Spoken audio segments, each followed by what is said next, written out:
ઓમ શ્રી ગણેશાય નમઃ. જય શ્રી કૃષ્ણ મિત્રો. પવિત્ર નવરાત્રિ ચાલી રહી છે અને આ નવરાત્રિમાં આપણે શ્રીમદ દેવી ભાગવત કથા સાંભળી રહ્યા છીએ. અત્યાર સુધીમાં આપણે સાંભળ્યા અધ્યાય એટલે કે સ્કંદ 1 થી 6 અને આજે આપણે સાંભળીશું સ્કંદ 7મો. તો મિત્રો પૂરા ધ્યાનથી મનથી આ દેવી ભાગવત સાંભળજો, બીજાને પણ સંભળાવજો, જેથી આપણને પુણ્ય ફળ મળે, માના આશીર્વાદ પ્રદાન થાય. પૂરા શ્રદ્ધા ભક્તિ ભાવથી સાંભળો. યા દેવી સર્વભૂતેષુ માનવ દુર્ગા રૂપેણ સંસ્થિતા નમસ્તસ્યે નમસ્તસ્યે નમસ્તસ્યે નમો નમઃ. જય મા ભવાની, જય મા અંબે. સ્કંદ 7મો. વ્યાસજીને જન્મેજે સૃષ્ટિ વિશે પ્રશ્ન કર્યો. સૂતજી કહેવા લાગ્યા, તપસ્વીઓ, આ દિવ્ય કથાને સાંભળ્યા પછી પરીક્ષિત નંદન રાજા જન્મેજયને પ્રસન્નતાપૂર્વક પુનઃ વ્યાસજીને પૂછ્યું, સ્વામી, સૂર્યવંશી રાજાનો વંશ અને તેનું અદ્ભુત વર્ણન અને ચંદ્રવંશી રાજાઓનું વર્ણન સાંભળવા હું ઈચ્છું છું. મારા સાંભળવામાં આવ્યું છે કે તે બધા રાજાઓમાં ભગવતી દેવીના ઉપાસકો હતા. વ્યાસજી કહે છે, યુગરાજ, સૂર્યવંશ, ચંદ્રવંશ તેમજ અન્ય વંશોની કથાઓથી સંબંધ રાખનારી કથાઓનું હું વર્ણન કરું છું, તે તમે સાંભળો. જ્યારે 4 મુખવાળા બ્રહ્માજી ભગવાન વિષ્ણુની નાભી કમળમાંથી ઉત્પન્ન થયા પછી તેમણે ઘણી મુશ્કેલીથી સાક્ષાત્કાર આપનારા એવા મહાદેવી ભગવતી જગદંબાની ઉપાસના કરી દેવી પ્રસન્ન થયા. બ્રહ્માજીને વરદાન આપ્યું અને તેથી તેઓ સૃષ્ટિ રચનાનું કાર્ય સંપન્ન કરવાને માટે સમર્થ બન્યા. પરંતુ સૃષ્ટિનો વિસ્તાર કરવો તે તેમની શક્તિ બહારની વાત હતી. આથી તેમણે 7 માનસ પુત્રો ઉત્પન્ન કર્યા. મરીચી, અંગીરા, અત્રિ, વશિષ્ઠ, પુલગ, કતુ અને પુલત્સ્ય. આ તેમના પુત્રોના નામો પ્રસિદ્ધ થયા. બ્રહ્માજીના ક્રોધથી રુદ્રનું અને ગોદથી નારદજીનું પ્રાગટ્ય થયું. અંગૂઠેથી દક્ષ પ્રજાપતિ તથા એવા જ સનકાદિક માનસ પુત્રો થયા અને બધા હાથમાં અંગૂઠામાંથી દક્ષની સુંદર અંગોવાળી પત્ની પ્રગટ થઈ. તેનું નામ વૈરણી હતું અને અસિક્રી પણ હતું. કહે છે વ્યાસજી કહે છે, સ્વયંભૂ બ્રહ્માજીને દક્ષ પ્રજાપતિને સૃષ્ટિ નિર્માણ કરવા માટે સર્વપ્રથમ આજ્ઞા કરી. દક્ષ પ્રજાપતિએ વૈરણી થકી 5000 અત્યંત પરાક્રમી એવા પુત્રો ઉત્પન્ન કર્યા. ત્યારે તે પુત્રોને દેવર્ષિ નારદે સમજાવીને પૃથ્વીની લંબાઈ પહોળાઈ જાણવા માટે મોકલી આપ્યા. ત્યારે દક્ષ પ્રજાપતિને ઘણું દુઃખ થયું અને તેમણે પ્રજાની ઉત્પત્તિ માટે ફરીથી બીજા ઘણાએ પુત્રો ઉત્પન્ન કર્યા. તે પુત્રોને પણ નારદજીએ સમજાવી મોકલી દીધા. ત્યારે દક્ષ ક્રોધે ભરાયા અને નારદજીને શ્રાપ આપ્યો કે, હે નારદ, જેમ તેમ મારા પુત્રોને નસાડ્યા છે, જેમ તમે મારા પુત્રોને નસડ્યા છે તેમ તમારો પણ નાશ થશે. આવા પાપ કર્મથી તમારા પણ ગર્ભમાં તમારે રહેવું પડશે. દક્ષના શ્રાપથી નારદ વૈરણીના ગર્ભથી પ્રગટ થયા. પછી દક્ષે પોતાની પત્ની વૈરણીના ગર્ભ થકી 60 કન્યાઓ ઉત્પન્ન કરી. તેમાંની 13 કન્યાઓ કશ્યપજી સાથે વિવાહ કર્યા. 10 ધર્મને, 27 ચંદ્રને, ભૃગુને 2, ચરિષ્ઠને તથા કુશ્વાસની પત્ની થઈ. 2 કન્યા અંગીરાને આપી. આ બધી કન્યાઓના પુત્ર પૌત્રો આ દેવ અને દાનવો છે. હે બ્રાહ્મણ, માનસ પુત્રોમાં સર્વપ્રથમ મરીચીના પુત્ર કશ્યપજી. દક્ષની 13 પુત્રીઓ આ કશ્યપજીની પત્નીઓ થઈ. તેમનાથી દેવ, દાનવો, યક્ષો, સર્વો, પશુ, પક્ષી ઉત્પન્ન થયા. એટલે કશ્યપની સૃષ્ટિ કહેવાય. દેવોમાં શ્રેષ્ઠ અને સૂર્યને વિવસ્ન નામથી પણ ઓળખાય છે. તેમના પુત્ર વૈવત્સ મનુને જગતનું શાસન સોંપાયું. આ વૈવત્સ મનુથી સૂર્યવંશ વૃદ્ધિ કરવાવાળા ઈક્ષ્વાકુ તેમજ બીજા નવા પુત્રો થયા. તે બધા પુત્રો મનુપુત્રો કહેવાયા. એમાં જે સૌથી મોટા ઈક્ષ્વાકુ હતા તેમને 100 પુત્ર થયા. સર્યાતીના પુત્ર આનર્થ થયા. સર્યાતીને સુકન્યા નામની સુંદર પુત્રી હતી. તે સુકન્યાના વિવાહ નેત્રહીન ચ્યવન મુનિ સાથે કર્યા હતા. જન્મેજયે રાજાને વ્યાસજીને પૂછ્યું, બ્રાહ્મણ રમવન મુનિ નેત્રહીન હોવા છતાં તેમની સાથે તેમની કન્યાનું લગ્ન કેમ કર્યું? વ્યાસજી કહે છે, એક પવિત્ર એવા સ્થાને જ્યારે ચ્યવન ઋષિ તપ કરતા હતા તે સમયે તેમણે જળનો ત્યાગ કર્યો અને ભગવતી મહાદેવી જગદંબાનું ધ્યાન તપ કરવા લાગ્યા. અને ઘણો સમય થતાં તેના શરીરે વેલા વીંટળાઈ વળ્યા અને ઉદય એ તેમના શરીરે ચડી રાફડો બનાવ્યો હતો. ત્યારે રાજા સર્યાતીની પુત્રી તથા પત્નીઓ સૈનિકો સાથે રચેન મુનિના આશ્રમે આવ્યા. એ સમયે સુકન્યાને તે રાફડામાં 2 અજ્ઞા ચમકતી 2 જ્યોત દેખાઈ. કુતૂહલવશ તેને એ શું છે તે જાણવા છિદ્રોમાં સળી ખોસી. આથી મુનિના નેત્રો ફૂટી ગયા. આવી દેવ પ્રેરિત ઘટના બની. આથી નેત્રો ફૂટવાને લઈને મુનિને પીડા થવા લાગી. આ જોઈ શર્યાતી રાજા ગભરાઈ અને મુનિ સાપ દઈ દેશે એવા ભયથી તેમની સ્તુતિ કરવા લાગ્યા. મહાભાગ મારી સુકન્યા અહીં રમતમાં ને રમતમાં આવી અપ્રિય ઘટના બની ગઈ. આપ મારી કન્યાના અપરાધને ક્ષમા કરો. ત્યારે રચયન મુનિ કહેવા લાગ્યા, રાજન, હું નેત્રહીન હવે કેમ કરીને તપ કરી શકું? તમે ક્ષમા માંગો છો? તમારી નેત્રવાળી કન્યાને મારી સેવા માટે આપો. મુનિની વાત સાંભળી મંત્રીઓ સહિત રાજા ચિંતિત બન્યા. ત્યારે તેમની પુત્રી કહે છે, આટલા ચિંતિત ન બનો હે પિતાશ્રી, હું મુનિની સેવા કરીશ, આત્મદાન કરીશ, તેમને તપ કરવામાં સહાય કરીશ. રાજાએ કન્યાને ત્યાં જ આશ્રમમાં મૂકી છલકાતે નેત્રે શર્યાતી નગર તરફ રવાના થયા. વ્યાસજી કહે છે, ત્યાર પછી સુકન્યા ન્યોછાવર ભાવે પતિની સેવામાં પ્રવૃત્ત થઈ ગઈ. રાજ સુકન્યાનો જીવન મંત્ર બની ગયો. એક સમયની વાત છે, સૂર્યપુત્રોએ મુનિના આશ્રમે આવી જોયું તો સુકન્યા પવિત્ર જળથી સ્નાન કરીને આશ્રમે આવતી હતી. તેને જોઈને અશ્વિની કુમાર તેની પાસે ગયા અને પૂછવા લાગ્યા, ધર્મિણી, તમારા પિતાશ્રીએ આ નેત્રહીન મુનિ સાથે તમારો વિવાહ શા માટે કર્યો? તું તો આ મુનિને યોગ્ય નથી, કારણ તારામાં શુભ લક્ષણો છે. ત્યારે સુકન્યા કહેવા લાગી કે હે સૂર્યપુત્ર, હું પતિવ્રતા ધર્મનું પાલન કરનારી સતી છું, એટલે તમે જે મારા માટે વાત કરો છો તે તમારે કરવી ન જોઈએ. તમે અહીંયાથી જતા રહો, નહીંતર હું તમને શ્રાપ આપીશ. વ્યાસજી કહેવા લાગ્યા, અશ્વિની કુમારો સુકન્યાના કહેવાથી કહે છે, કલ્યાણી, તારા ધર્મનું પાલન કરવાના દ્રઢ નિર્ણયથી અમારું હૃદય દ્રવિત થયું. અમે તો દેવતાઓના વૈર્ય છીએ અને તમારા પતિને નવ યુવાન બનાવવા સમર્થ છીએ. સુકન્યાએ ચ્યવન મુનિને વાત કરી. મુનિ આમે નેત્રધારી તેમજ સુંદર બની જવાની ઈચ્છા તો મુનિને આમે નેત્રધારી તેમજ સુંદર બની જવાની ઈચ્છા તો હતી જ. તેથી અશ્વિની કુમારો કહે છે એ પ્રમાણે જળમાં પ્રવેશ કર્યો. એટલે અશ્વિની કુમારો પણ એ જળમાં પ્રવેશ્યા અને જ્યારે તેઓ ત્રણે જળમાંથી બહાર આવ્યા તો ત્રણેય એક સ્વરૂપ સુકન્યાને દેખાઈ અને તે ત્રણેય સાથે બોલ્યા, હે વર્ણિની ભદ્રે, અમારા ત્રણમાંથી તમે જેને ઈચ્છો તેને તમારો પતિ બનાવો. ત્રણેયને એક સમાન જોઈ સુકન્યા ગભરાઈ અસમંજસમાં પડી ગઈ. વિચારવા લાગી કે મારા પતિ કોણ હશે આ ત્રણમાં? પરંતુ તરત જ સુકન્યાએ જગદંબા ભગવતીને પ્રાર્થના કરી ધ્યાન કરવા લાગી. વ્યાસજી કહેવા લાગ્યા, આમ સુકન્યાએ દેવીની પ્રાર્થના સ્તુતિ કરી ત્યારે દેવીએ તેના ઉપર કૃપા કરી તેના હૃદયમાં સુખ ઉત્પન્ન થાય તેવું જ્ઞાન આપ્યું અને દેવી પ્રતાપે સુકન્યા પોતાના પતિને ઓળખી ગયાથી અશ્વિની કુમાર પ્રસન્ન થયા. ત્યારે ચ્યવન મુનિએ તેમને વચન આપ્યું કે જ્યારે રાજા શર્યાતી યજ્ઞ કરાવશે તેમાં તમને સોમરસ પીવડાવીશ. શર્યાતીએ સમય જતા મહાયજ્ઞ કર્યો ત્યારે તેઓએ અશ્વિની કુમારીને સોમરસ આપવા લાગ્યા. આ જોઈને ઇન્દ્રે ક્રોધાયમાન થયા અને પોતાના વ્રજથી ચ્યવન મુનિ ઉપર પ્રહાર કર્યો. મુનિએ તપોબળથી કૃત્ય નામનો ભયંકર પુરુષ ઉત્પન્ન કર્યો. કૃત્યા ઇન્દ્રને ગળી જવા દોડ્યો. ત્યારે ઇન્દ્ર બૃહસ્પતિના ચરણે ગયા. બૃહસ્પતિએ ચ્યવન મુનિની ક્ષમા પ્રાર્થના કરવાની ઇન્દ્રને સલાહ આપી. ઇન્દ્ર મુનિ પાસે ગયા અને ક્ષમા પ્રાર્થના કરી કહ્યું, હવે અશ્વિની કુમારોને સોમરસ પીવાનો અધિકાર પ્રાપ્ત થાય છે. ત્યારે મુનિઓ ક્રોધ શાંત થયો. પદ નામના એ દૈત્યને મુનિએ કહ્યું, તું શાંત થા અને જ્યાં જુગાર, સ્ત્રી તથા મદિરા પાન થતું હોય, ત્યાં હિંસા હોય એ સ્થાનોમાં નિવાસ કર. ત્યાર પછી મુનિએ શયાતી રાજાના યજ્ઞની પૂર્ણાહતિ કરી. ત્યાર પછી રાજા શર્યાતી પોતાના રાજ્યમાં ગયા. આ શર્યાતીના પુત્ર આનર્થ થયા. આનર્થના રેવત પુત્ર થયા. આ રેવત રાજાઓ સમુદ્રની મવ્યમાં કુશસ્થલી નામનું નગર બનાવ્યું. આ રેવતને 100 પુત્ર થયા અને સૌથી જ્યેષ્ઠ પુત્રને એક પુત્રી ઉત્પન્ન થઈ. તેનું નામ રેવતી. પુત્રી સુંદર અને સુલક્ષણી હતું. પોતાની પુત્રીને યોગ્ય વર મળે તેમ વિચારી રાજ કકુદનની રેવત પર્વત ઉપર રાજ્ય કરતા હોવાથી રાજા રેવત કહેવાતા. તેઓ બ્રહ્માજી પાસે ગયા અને કહેવા લાગે, હે દેવેશ, આમ મને મારી આ પુત્રી માટે યોગ્ય વર બતાવવાની કૃપા કરો. હું કોની સાથે મારી પુત્રીનો વિવાહ કરું? મેં કેટલાય રાજકુમારીને જોયા, પરંતુ મને મારી પુત્રી માટે યોગ્ય નથી લાગ્યા. આમ મને એવા રાજકુમાર બતાવો જે દાસી હોય, ધર્માત્મા હોય, કુલીન હોય, ઉદાસી હોય, બળવાન પરાક્રમી હોય, આવા બધા શુભ લક્ષણોથી સંપન્ન હોય. રાજાનું કહેવું સાંભળી બ્રહ્માજી હસીને કહેવા લાગ્યા, રાજન, કાળની ગણના મુજબ અત્યારે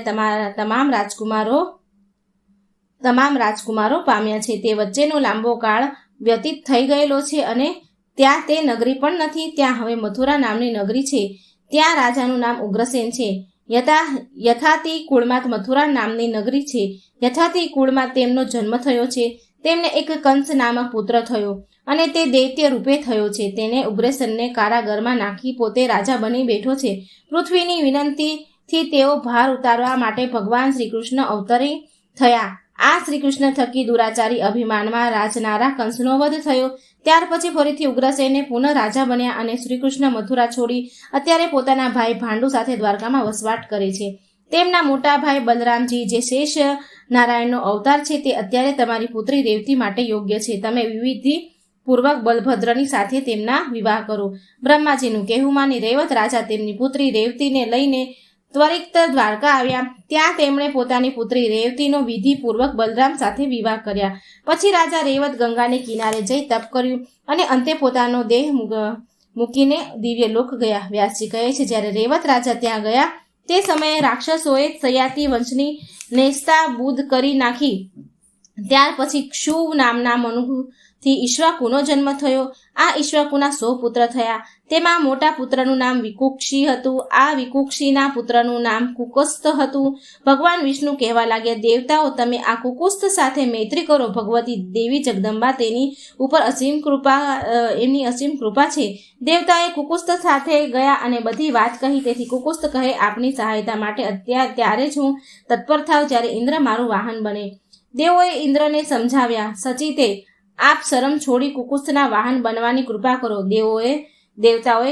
દેવતાઓના કહેવાથી ઇન્દ્રએ વૃષભનું રૂપ લઈ કુકુસ્થના વાહન બન્યા. કુકુસ્થ ઇન્દ્રના ઉપર સવાર થયા. તેથી તેમનું નામ ઇન્દ્રવાહ પ્રખ્યાત થયું અને દૈત્યો સાથે યુદ્ધ કરી તેમના પૂરપટ્ટ વિજય પ્રાપ્ત કર્યો. તેથી તેમનું એક નામ પુરંજય, આ ત્રીજા નામથી પણ તેઓ ખ્યાતિ પામ્યા. મહાબળવાન કુકુત્સે ને તેમની પત્ની દ્વારા એક બાળક પુત્ર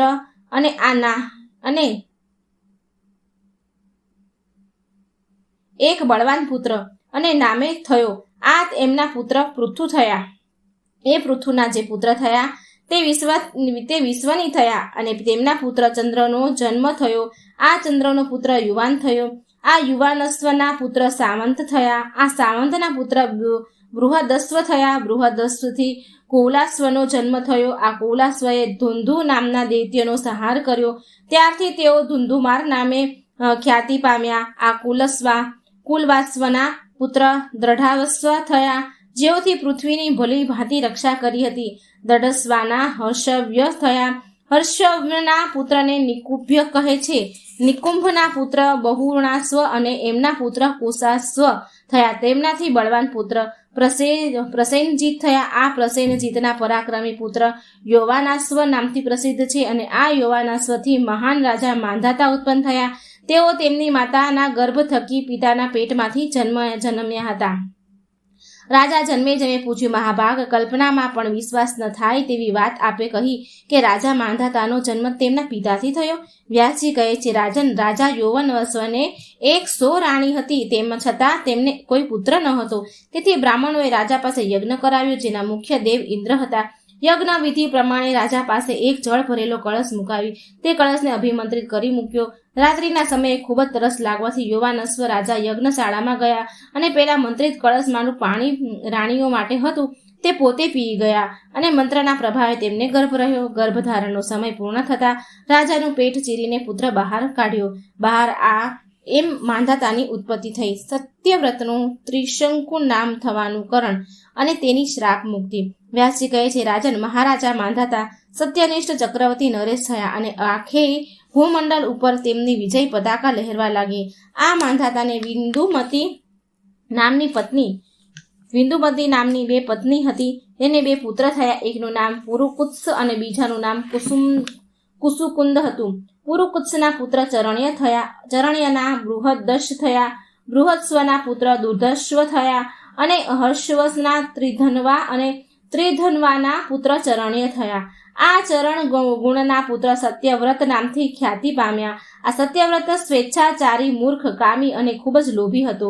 તેના એક અપરાધને કારણે તેના પિતાએ તેને ઘરમાંથી કાઢી મૂક્યો હતો અને તેને વશિષ્ઠજીનો અપરાધ કર્યો. તેથી મુનિએ તેને શાપ આપ્યો કે તું સમગ્ર ભૂમંડળમાં ત્રિશંકુ નામથી ઓળખાઈશ. તું પિચાસ બની જા. હે રાજન, આમ વશિષ્ઠજીએ શ્રાપ આપ્યાથી સત્યવ્રતે કઠોર તપ કર્યું. પરમ કલ્યાણ રૂપિણી પ્રકૃતિમય ભગવતી જગદંબાનું ધ્યાન તપ કરતા કરતા મંત્ર જાપ કરવા લાગ્યો. શાપને કારણે સત્યવ્રતમાં તમામ પિચાચિક ગુણો આવી ગયા. વ્યાસજી કહે છે, એક સમયની વાત છે. સત્યવ્રત નવાક્ષર મંત્રનો જાપ પૂર્ણ કરી હવન કરવાની ઈચ્છાથી બ્રાહ્મણો પાસે જઈ પોતાની ઈચ્છા પ્રગટ કરી. ત્યારે બ્રાહ્મણો કહે છે, તમારા ગુરુદેવ તમને શ્રાપ આપ્યો છે અને અત્યારે તમારામાં પૂર્ણપણે પિચાસિક આવી ગયું છે, પિચાસના ગુણો છે, માટે તમારો વેદોમાં અધિકાર નથી રહ્યો. એટલા કારણે તમે યજ્ઞ નથી કરી શકતા, કારણ કે પૈસાચિકતા હોવાથી પ્રાણી જગતમાં સંપૂર્ણપણે નિત્ય ગણાય છે. બ્રાહ્મણોની વાત સાંભળી સત્યવ્રતને અત્યંત દુઃખ થયું. વિચારવા લાગ્યો, મારા જીવનને ધિક્કાર છે. હવે વનમાં રહીને મારે શું કરવું? પિતાજીએ મને ઘરમાંથી કાઢી મૂક્યો. ગુરુદેવ મને શ્રાપ આપ્યો. રાજ્ય ઉપર મારો કોઈ અધિકાર નથી. આમ વિચારી સત્યવ્રત જંગલમાંથી લાકડા ભેગા કરી ચિતા બનાવી સળગાવી અને પોતે તેમાં કૂદવા માટે તૈયાર થયા. ભગવતીનું સ્મરણ કરી તે જ્યાં ચિતામાં પડવા જાય છે ત્યાં જ ભગવતી અંબા આકાશમાં પ્રગટ થઈ ધીર ગંભીર વાણીથી કહેવા લાગે, સત્યવ્રત શાંત થઈ જાઓ. તારા પિતા અને રાજ્ય સોંપી વનમાં ચાલ્યા જવાના છે. એટલા માટે રાજન ખેદ ન કરો. આજથી ત્રીજે દિવસે તમારા પિતા મુનિગણો સાથે તમને લેવા આવશે અને મારાથી વશીભૂત રાજા તમારો રાજા અભિષેક કરશે અને બ્રહ્મલોકમાં જશે. આમ દેવી પ્રેરિત રાજાને ત્રિશંકુને રાજ્ય સોંપ્યું અને પોતે તપસ્યા કરવા ચાલી ગયા.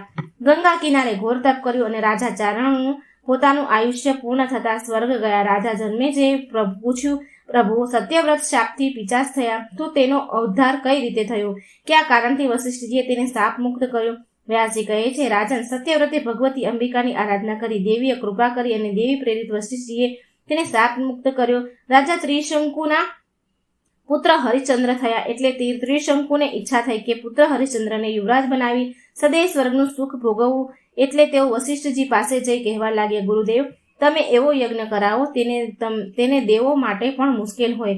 આથી મને સ્વર્ગની પ્રાપ્તિ થાય. વશિષ્ઠજી કહે છે, મનુષ્યને સદૈવ સ્વર્ગ પ્રાપ્તિ ન થઈ શકે. એટલે તમારું શરીર શાંત થાય પછી જ તમે સ્વર્ગ જઈ શકશો.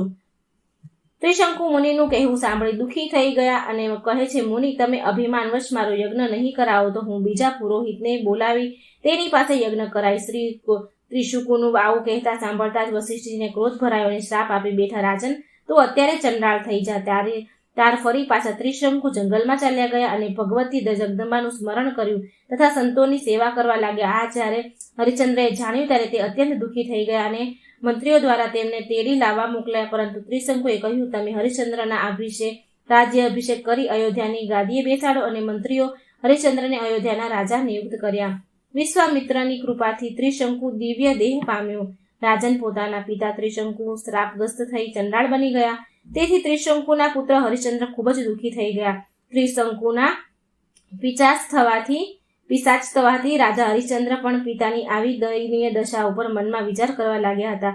વ્યાસજી કહેવા લાગ્યા, રાજન હરિશ્ચંદ્રને રાજ્ય ગાદી સોંપી ત્રિશંકુ અતિ પ્રસન્ન થઈ ગયા અને સમય વ્યતીત કરવા લાગ્યા. આમ થોડા સમય વીત્યો ત્યારે વિશ્વામિત્રજી તપસ્યા કરે છે પોતાના સ્થાને આવ્યા અને તેમણે જોયું કે પરિવાર, પત્ની, પુત્રો સુખી છે. ત્યારે તેમને ખૂબ જ આનંદ થયો.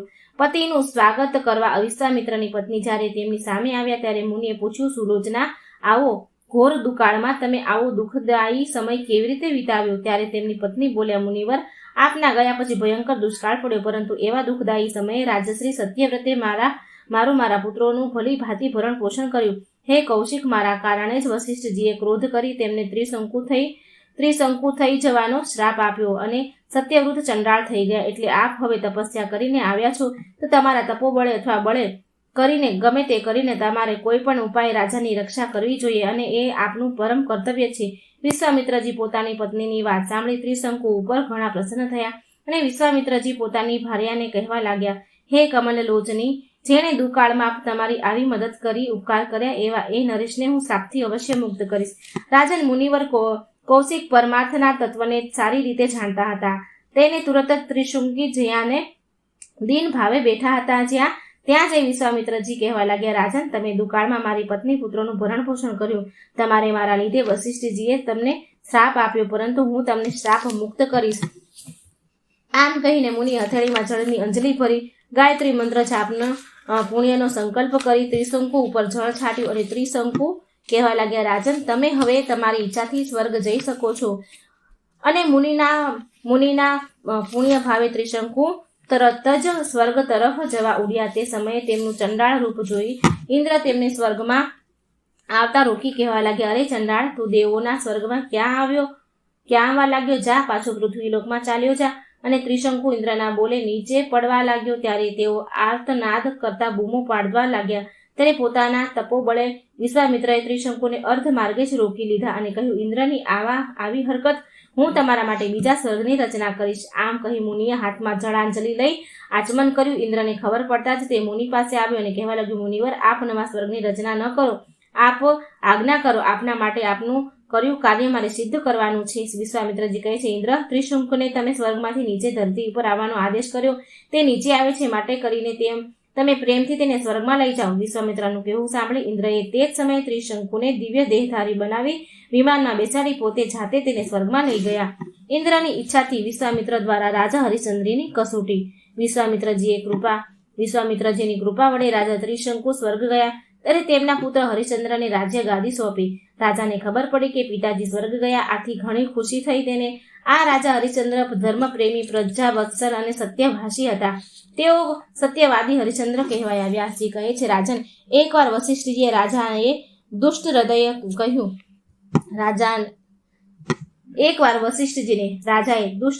કહ્યું મુનિવર, સંતાન ના હોવાને કારણે હું અત્યંત દુઃખી છું.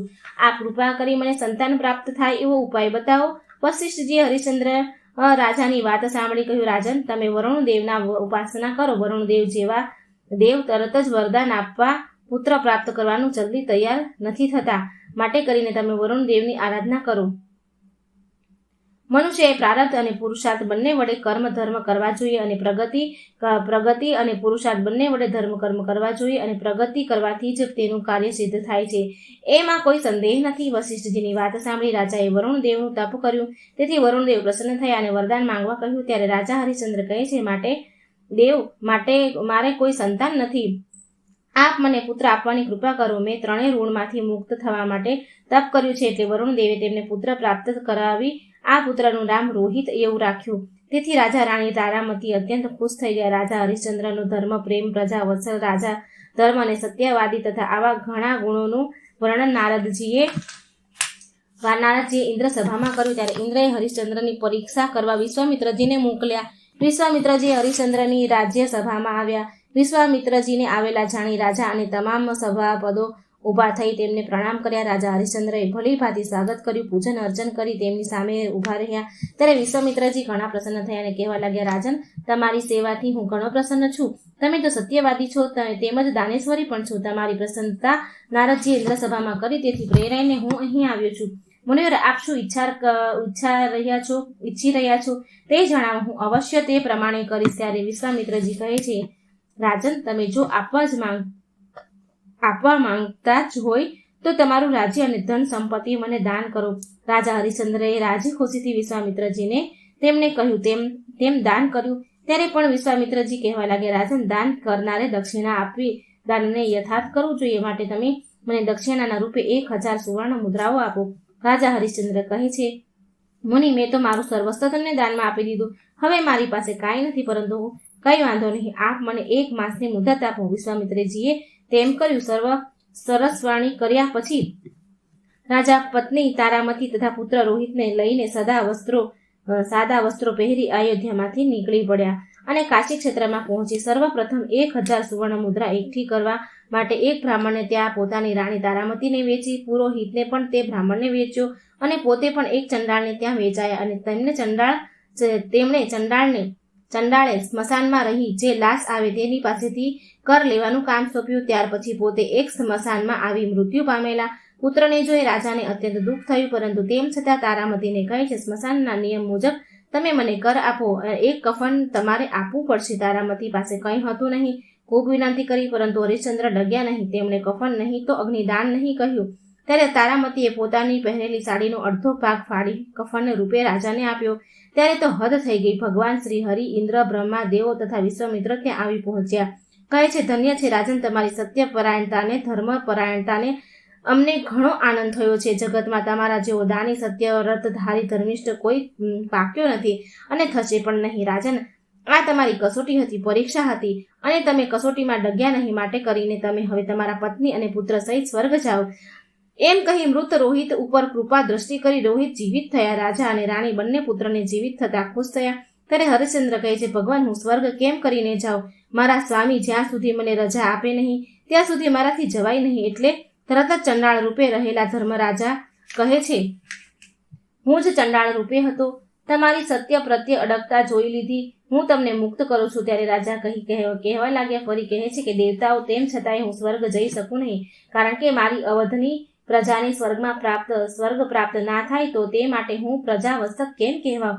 પ્રજા પ્રેરિત રાજા હરિશ્ચંદ્રએ પોતાનું પુણ્ય પ્રજાને આપ્યું અને પોતાની પત્ની તારામતી, પુરોહિત અને પોતાના પ્રજા સાથે રાજા હરિશ્ચંદ્ર સ્વર્ગ ગયા. સતાક્ષી દેવોની પ્રાગટ્યની કથા. રાજા જન્મેજય કહે છે, મુનિવર, આપે રાજશ્રી હરિશ્ચંદ્રની ઘણી અદ્ભુત કથા કહી સંભળાવી. હવે આપ મને એ કહો કે પરમ ધાર્મિક ધર્માત્મા રાજા હરિશ્ચંદ્રએ ભગવતી સતાક્ષીની ઉપાસના કરી હતી. તે કલ્યાણ સ્વરૂપિણી ભગવતી સતાક્ષીની પ્રાગટ્ય કથા કહો. મારું જીવન સફળ બનાવવાની કૃપા કરો. ત્યારે વ્યાસજી કહે છે, રાજન, હું હવે તમને ભગવતી સતાક્ષીના પાવન ચરિત્રનું વર્ણન કરું છું, તે સાંભળો. પૂર્વ દુર્ગમ નામના એક મહાદૈત્ય હિમાલય ઉપર જઈ 1000 વર્ષ સુધી તપ કરી બ્રહ્માજીને પ્રસન્ન કર્યા. હંસ ઉપર સવાર થઈ બ્રહ્માજી દુર્ગમને વરદાન આપવા આવ્યા. દુર્ગમે બ્રહ્માજીને પ્રાર્થના સ્તુતિ કરી. પછી કહ્યું, આમ મને બધા વેદો અને અપૂર્વ બળ આપો કે જેથી કરીને હું દેવતાઓ ઉપર વિજય મેળવું. એમ જ થાવ. એમ કહી બ્રહ્માજી પોતાના લોક ગયા. વરદાન પ્રભાવે દુર્ગમે 3 લોકમાં હાહાકાર મચાવ્યો અને બળ પ્રયોગ કરી અમરાવતી આંચકી લીધી. આ વ્રજથી પણ કઠોર શરીરવાળા દુર્ગમે દેવતાઓને યુદ્ધ કરી હરાવ્યા. એટલે તેના ભયથી દેવતાઓ ભાગ્યા અને ગુફાઓ, પર્વતના શિખરો એવી જગ્યાઓએ સંતાયા કે ભગવતી પરંબાનું ધ્યાન સ્તવન કરવા લાગ્યા. રાજન, વેદો દુર્ગમ પાસે હોય, ઋષિ મુનિનો યજ્ઞ ભાગ કરી શકતા ન હોતા, તેથી કહીને દેવોએ તેમનો ભોગ મળતો ન હતો. તેથી કરીને તેને ભોગ ન મળે. તેમાંય વરસાદ પડવો બંધ થઈ ગયો, તેથી ભયંકર દુકાળ પડ્યો. રાજન, આવી અનાવૃષ્ટિ 100 વર્ષ સુધી રહી. લોકો તથા પશુ પક્ષીઓ મારવા લાગ્યા. આવો ભયાનક સમય ઉભો થતા કલ્યાણ રૂપિણી ઉપાસના કરવા હિમાલય ઉપર બ્રાહ્મણો સમાધિ, ધ્યાન, પૂજન, સ્તુતિ પ્રાર્થના કરવા લાગ્યા. ત્યારે દેવીને કહેવા લાગ્યા, હે માતા, અમારી ઉપર ભયાનક સંકટ ઊભું થયું છે, આ પ્રસન્ન થાવ. ત્યારે ભગવતી દેવી પાર્વતીજીને ભુવનેશ્વરી કે મહેશ્વરી નામથી પ્રખ્યાત છે. તેમણે પોતાની અનંત આંખો વડે દિવ્ય દર્શન આપ્યા. વ્યાસજી કહે છે, રાજન, બ્રાહ્મણો અને દેવતાઓની વાત સાંભળી દેવી શિવા એટલે કે પાર્વતી એ અનેક પ્રકારના શાકો તથા મીઠા ફળો પોતાના હાથે દેવતાઓને ખવડાવ્યા. ત્યારે આ પ્રકારે શાકો આપવાથી દેવી ભગવતીનું એક નામ શાકાંભરી એવું પડ્યું. અહીં દુર્ગમને આ વાતની ખબર પડતા જ તે અભિમાની પોતાના દૈત્ય સેના લઈને દેવી સામે યુદ્ધે ચડ્યો. તેણે દેવો બ્રાહ્મણોને ચારે તરફથી ઘેરી લીધા. ત્યારે દેવીએ તે સૌનું રક્ષણ કરવા માટે તેમની ચારે તરફ રક્ષા ચક્ર ઉપસ્થિત કર્યું અને દૈત્ય સાથે યુદ્ધ કર્યું. ત્યારે તેમણે અનેક શક્તિઓ ઉત્પન્ન કરી. તે શક્તિમુખી, માતંગી, ત્રિપુરી, સુંદરી, કામાક્ષી, તોળજા, જંભીનો, મોહિની, છિન્ન મસ્તા, ગૃહા, કાળી તથા 10 સહસ્ત્ર બઠુકા વગેરે 32 શક્તિઓ, ત્યારબાદ 64 અને પછી તો અગણિત શક્તિઓ ઉત્પન્ન થઈ ગઈ અને આ શક્તિઓ દૈત્ય પર સેના ઉપર તૂટી પડી, સેનાનો સંહાર કર્યો. ત્યારે દુર્ગમ પોતે યુદ્ધ કરવા આવ્યો. માતા દુર્ગા અને દુર્ગમ વચ્ચે ભયાનક યુદ્ધ થયું. અંતે દેવીના 5 બાણોથી વિધાય દુર્ગમ નાશ પામ્યો અને તેનું તેજ દેવીમાં સમાઈ ગયું. હે રાજા, દેવો ભગવતી જગદંબાનું આ આખ્યાન જે શ્રવણ કરે છે તેની તમામ મનોકામના પૂર્ણ થાય છે અને અંતે તે દેવીના ધામમાં જાય છે, સિદ્ધપીઠ, અને ત્યાં વિરાજતા દેવીઓની નામાવલી. જન્મેજય રાજાને વ્યાસજીને કહે છે, અનધ દેવીઓના શક્તિપીઠો ક્યાં અને કેટલા છે તે કયા નામથી પ્રસિદ્ધ છે તે મને કૃપા કરી કહો. વ્યાસજી કહે છે, જ્યારે દક્ષે શિવજીનું અપમાન કર્યું તેનું સ્થાન યજ્ઞમાં ન જોતા સતીને ઘણું દુઃખ થયું. ત્યારે તેમણે પોતાના પતિ શિવનું થયેલું પિતા દ્વારા અપમાન સહન નહીં થાય તેમણે દક્ષના યજ્ઞ કુંડમાં પોતે કૂદી પડ્યા અને બળવા લાગ્યા. શિવજીને આની જાણ થતાં તેઓ ક્રોધવશ થઈ ગયા. તેમના પ્રભાવથી વીરભદ્ર નામનો મહાબળવાન ગણ ઉત્પન્ન થયો. તેણે દક્ષનો વધ કરી યજ્ઞનો વિધ્વંસ કરી નાખ્યો. વિષ્ણુ ભગવાન સહિત સર્વ દેવોએ પ્રાર્થના કરી ત્યારે શિવજીએ બકરાનું માથું દક્ષના ધડ ઉપર ચોંટાડી તેને જીવિત કર્યા. ત્યાર પછી શિવજીએ સતીના અર્ધા બળેલા શરીરને ખભે ઉપાડી તાંડવ કરતા ચારેય કોર ફરવા લાગ્યા. દેવો ચિંતિત થઈ વિષ્ણુ ભગવાને પ્રાર્થના કરી. વિષ્ણુ ભગવાને સતીના શરીરના ટુકડા કરી નાખ્યા અને તે ટુકડા જ્યાં જ્યાં પડ્યા ત્યાં ત્યાં શક્તિપીઠ પ્રગટ થઈ. જુદા જુદા નામે શક્તિપીઠો પ્રખ્યાત થયા. રાજન, આ શક્તિપીઠોના હું તમને સ્થાન સાથે સંભળાવું છું, ધ્યાનથી સાંભળજો. 108 શક્તિપીઠો છે. વ્યાસજી કહે છે, વારાણસીએ ગૌરીનું મુખ પડવાથી, વિશાલાક્ષી નૈમિષારણ્યમાં લિંગધારિણી, પ્રયાગમાં લલિતા, ગંધમાદન પર્વત ઉપર કામુકી, માનસામાં કુમુદા, દક્ષિણમાં વિશ્વકામા, ઉત્તરમાં વિશ્વકામ પ્રપૂર્ણી, ગોમંત પર ગોમતી, મંદસ્રાચલ પર્વત કામચારિણી, ચૈતર થયા મંદોદકરા, હસ્તિનાપુરમાં જયંતી, કાન્ય ગુંબજ એટલે કે કનોજ માં ગૌરી, મલિયાચલ ઉપર દેવી રંભા, એકાગ્ર પાઠ ઉપર તેઓ કીર્તિમતી એવા નામથી પ્રસિદ્ધ છે. વિશ્વપીઠમાં તેઓ વિશ્વંભરી, પુષ્કરમાં પુરુહુતા, કેદાર પીઠમાં ભદ્રકર્ણિકા, સ્થાનેશ્વર પીઠમાં ભવાની, બિલ્વક પીઠમાં દેવી બિલ્વપત્રિકા, શ્રી શૈલ પર માધવી અને ભદ્રેશ્વરમાં દેવી ભદ્રા નામથી પ્રસિદ્ધ થયા. વારાહ પીઠમાં જયા, કમલાલચમાં પીઠમાં કમલા, રુદ્રકોટીમાં રુદ્રાણી તથા કાલંજરમાં તે કાલી કહેવાયા. શાલિગ્રામ પીઠમાં દેવીને મહાદેવી, શિવલિંગમાં જલપ્રિયા, મહાબિંગમાં કપિલા, માકોટમાં મુક્તેશ્વરી, માયાપુરીમાં કુમારી, સંતાન પીઠમાં લલિતાંબિકા, ગયા મંગલા પુરુષોત્તમ પીઠમાં વિમલા કહેવાયા તથા સહમ્રાક્ષમાં ઉત્પાલક્ષી કહેવાયા. હિરણ્યાક્ષમાં મયોયતલા તથા વિશાખામાં અમોધાંક્ષી, પુંડવર્ધન પીઠમાં પડેલા. સુપાક્ષમાં નારાયણી, ચિત્રકૂટમાં રુદ્રસુંદરી, વિપુલક્ષત્રમાં વિપુલા, મહાચલમાં ભગવતી કલ્યાણી, સહાદ્રી પર્વત પર એકવીરા, હરિશ્ચંદ્ર પીઠ પર ચંદ્રિકા, રામા તીર્થમાં રમણા, યમુના પીઠમાં મૃગાવતી, કોટી તીર્થમાં કોટવી, માધવ વનમાં શુભાનંદા, દેવિકા તટ પર પીઠમાં નંદિની, દ્વારકામાં રૂકમણી, વૃંદાવનમાં રાધા, મથુરામાં દેવકી, પાતાળમાં પરમેશ્વરી, ચિત્રકૂટમાં સીતા, વિંધ્યાચલ પર્વત ઉપર વિદ્યાવાસિની, કરવીરી ક્ષેત્રમાં મહાલક્ષ્મી, વિનાયક ક્ષેત્રમાં દેવી ઉમા, વૈદ્યનાથમાં આરોગ્ય, મહાકાલ પીઠમાં મહેશ્વરી, ઉષ્ણ તીર્થમાં સભાયા, વિંધ્ય પર્વત પર નિતંબા, માંડ્ય પીઠમાં માંડવી તથા માહેશ્વરપુરીમાં સ્વર્ણ નામે પ્રખ્યાત છે. છણલેન્ડમાં પ્રચંડા,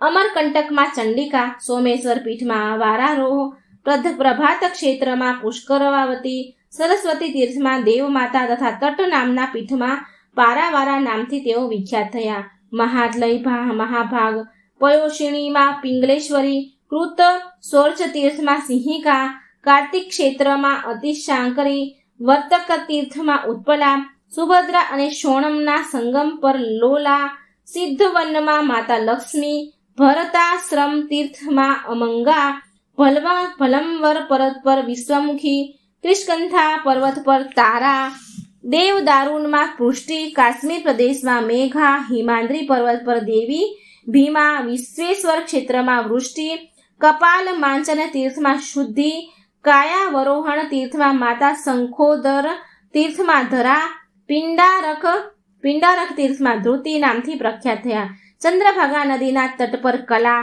અછોદા નામના તીર્થમાં શિવધારિણી, વેણા નદીના તટ પર અમૃતા, બદ્રીવનમાં ઉર્વશી, ઉત્તરોકૂટ પ્રદેશ ઔષધિ, કુશદ્વીપમાં કુશોદકા, હેમકૂટ પર્વત પર મમંથા, કુમુદ વનમાં સત્યવાદિની, અશ્વતીર્થમાં વંદનિયા, વિશ્વલાણેય ક્ષેત્રમાં નિધિ, વેદવંત તીર્થમાં ગાયત્રી, ભગવાન શિવજીના સાનિધ્યમાં પાર્વતી, દેવલોકમાં ઇન્દ્રાણી, સૂર્યના બિંબમાં પ્રભા, માતૃકોમાં વૈષ્ણવી, બ્રહ્મલોકમાં સરસ્વતી, સતીઓમાં અરુંધતી તથા રમા, અપ્સરાઓમાં તિલોત્તમા. આમ સર્વ તીર્થોમાં તથા સર્વ પ્રાણી માત્રામાં નિત્ય નિવાસ કરનારા શક્તિને બ્રહ્મકલા કહે છે. હે જન્મેજય, મેં તમને 108 તીર્થમાં દેવી બિરાજમાન છે તેમના 128 નામો કહ્યા. જે કોઈ મનુષ્ય આ 108 શક્તિના પીઠોનું શ્રવણ પઠન પાઠન કરશે તે બધા તાપોથી મુક્ત થઈ દેવી પરાંબાના પરમધામમાં જશે. આ દેવી તીર્થોમાં જતા પહેલા વિધિ કરી પછી યાત્રા કરવી જોઈએ. મનુષ્ય આ દેવીની શક્તિપીઠોની યાત્રા વિધિ પૂર્વક કરે છે તેના પિતૃઓ 1000 કલ્પો સુધી બ્રહ્મલોકને પામે છે. રાજન, આ દેવીના 108 નામનું સ્મરણ જપ કરીને અનેક મનુષ્યો સિદ્ધિ પ્રાપ્ત કરી ચૂક્યા છે. એટલે હે રાજન, બુદ્ધિમાન અને દેવી ભક્ત મનુષ્ય તેમનું અવશ્ય સેવન કરે. શ્રવણ કરે. વ્યાસજી કહે છે, રાજન, તમે મને જે કોઈ પ્રશ્ન કર્યો તેનું સર્વ પ્રકારે મેં તમને સૂક્ષ્મથી સૂક્ષ્મ સહિત રહસ્ય બતાવ્યું. હવે તમે શું સાંભળવા ઈચ્છો છો? જન્મેજયે કહ્યું, મુનિવર, આપે પહેલા કહેલું કે હિમાલયના શિખર ઉપર મહાન તેજનો આવિર્ભાવ થયો, પ્રગટ થયો. એ પ્રસંગ મને વિસ્તારપૂર્વક કહો. હિમાલયને ત્યાં દેવી પ્રગટ થયા તથા હિમાલયને દેવી દ્વારા ઉપદેશ. જન્મેજયના પૂછવાથી વ્યાસજી કહેવા લાગ્યા, રાજન, સતીનું શરીર જ્યારે યોગા અગ્નિમાં બળી ભસ્મ થયું ત્યારે શિવજીએ દેશ દેશાંતરોમાં નિરાશ થઈ ફરવા લાગ્યા અને ભગવતી જગદંબાનું સ્મરણ કરવા લાગ્યા. ત્યારે સતીની અનુપસ્થિતિમાં તારક નામનો અસુર ઉત્પન્ન થયો. તપ કરવાથી બ્રહ્માજીએ તેને વરદાન આપ્યું, શિવપુત્રના હાથે જ તારું મૃત્યુ થશે. આ સાંભળીને દેવતાઓએ દુઃખી થયા વિષ્ણુ ભગવાન પાસે ગયા અને વિષ્ણુ દેવતાઓને લઈને હિમાલય ગયા અને ત્યાં સર્વ દેવતાઓએ ભેગા મળી ઘણો સમય સુધી દેવી જગદંબાની સ્તુતિ પ્રાર્થના કરી નામ જપ કર્યા. ત્યારે દેવી પ્રસન્ન થયા, કહેવા લાગ્યા, દેવતાઓ, તમે સૌનું આવવાનું પ્રયોજન શું છે તમારા બધાનું? તે કહો, ભક્તોની અભિલાષા પૂર્ણ કરવા હું તત્પર છું. દેવતાઓ કહેવા લાગ્યા, હે પરમેશ્વરી, બ્રહ્માજીના વરદાનથી તારકાસુર નામનો અસુર અમને ત્રાસ આપે છે. આ તારકને વરદાનમાં બ્રહ્માજી એમ કહ્યું છે કે શિવજીના પુત્રના હાથે તારું મૃત્યુ થશે, પરંતુ ભગવાન શંકર તો અત્યારે વિદુર જીવન જીવી રહ્યા છે. ભગવતી અંબા કહેવા લાગે, દેવતાઓ, મારી શક્તિને ગૌરી નામે પ્રસિદ્ધ કરીશ. તે હિમાલયને ત્યાં પ્રગટ થશે. માટે કરીને તમે એવો પ્રયત્ન કરો કે જેથી ભગવાન શિવ સાથે તેનો સંબંધ થાય. તે દેવી જ તમારું કાર્ય સિદ્ધ કરશે. હિમાલયનું પણ કર્તવ્ય છે કે તે ભક્તિભાવથી મારી ઉપાસના કરે. હિમાલયે પણ દેવીની વાણી સાંભળી અને તેઓના નેત્રોમાં આંસુ આવ્યા. પોતે હર્ષિત થઈ દેવીની સ્તુતિ કરી. ત્યારે દેવીએ તેમને વેદો અને ભક્તિ યોગનું જ્ઞાન આપ્યું. હિમાલય દેવીથી ઉપદેશ પામી કહેવા લાગ્યા, દેવી, આપ આપના વિરાટ સ્વરૂપના દર્શન કરાવો. વ્યાસજી કહે છે, ત્યાં ઉપસ્થિત દેવોએ પણ હિમાલયનું સામર્થ્ય કર્યું. ત્યારે ભગવતી દેવીએ વિરાટ સ્વરૂપ ધારણ કર્યું અને સૌને દર્શન આપ્યા. પરંતુ દેવતાઓએ સ્વરૂપ જોઈને ગભરાઈ ગયા અને હાહાકાર મચી ગયો અને મૂર્છિત થઈ ગયા. ત્યારે દેવીએ સૌમ્ય સ્વરૂપ ધારણ કરી દેવોને સચેત કર્યા. પછી દેવોએ સર્વને બોધ આપ્યો અને ત્યાર પછી આ એ જ દેવી છે જે ગૌરી રૂપે હતા. દેવી ભુવનેશ્વરીએ કાર્તિક સ્વામીને જન્મ આપ્યો. આ કાર્તિકે સ્વામીએ તારકાસુરનો વધ કર્યો. આમ દેવી કૃપાએ દેવતાઓનું કાર્ય સિદ્ધ થયું. તો મિત્રો, આ સ્કંદ 7મો શ્રીમદ દેવી ભાગવતનો સ્કંદ 7મો અહીં સમાપ્ત થાય છે. મિત્રો, આ દેવી ભાગવત જે આપણે 7 સ્કંદ મૂક્યા છે, જે વિડીયો છે, એ કૃપા કરીને શેર કરજો, જેથી બીજાને પણ આ સાંભળવાનો લાભ મળે, આપણને પુણ્ય મળે. અને કોમેન્ટ બોક્સમાં માતાજીનું નામ લખવાનું ભૂલશો નહીં. ચેનલને સબસ્ક્રાઇબ કરવાનું ભૂલશો નહીં. જય શ્રી કૃષ્ણ. રાધે રાધે. Thank you.